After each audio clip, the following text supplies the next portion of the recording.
si Ilo Gabos. Para sa hindi yung gabos na rawit-rawit na ini, inaapod na pakikipag-andurog sa panahon kanuran. Sarong katukduan, napadagos niya to sa buhay na uupdan. Minsan namumuot sa iba, dapat ang sarili pangatamanon man. Ining mga tataramon na hinukulit, saro sa naman na pag-iyo, sa mga nainot lang ipinahayag na pangapodan sa banwaan, na ang mga bagay na minabilog sa kung ano, ang pagiging marhay na Bicolano, di nanggad malingwan kan kagsunod na kapag-arakian. Masayang kung dagos na magadan, ang sumpang na balao, kaya ang salit niya itong kontribo sa mga anion na kasuro, muda nagaan duro, iyo ang pag-orgolyo, muda pagsuso.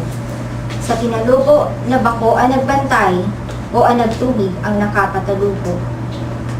Ni ang kagbungkal kandaga, o kagtanom, kundi ang kagurangnan, na iyon kagtaol kakayahan, panahon, buda, dunong.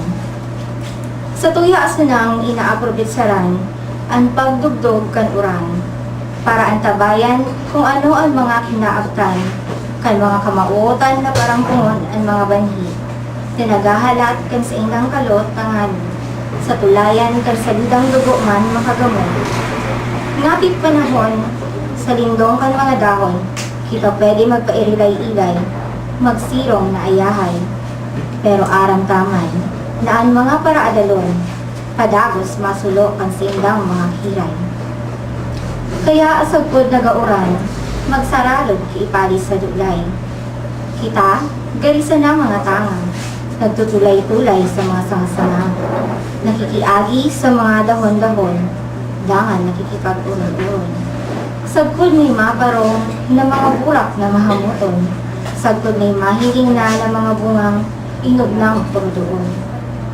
Dagos pag-iliba, mga istorya kan sa tungro na ngunyan teleponon, ngani ang mga sinasaray, madali sa nang pagharanapon.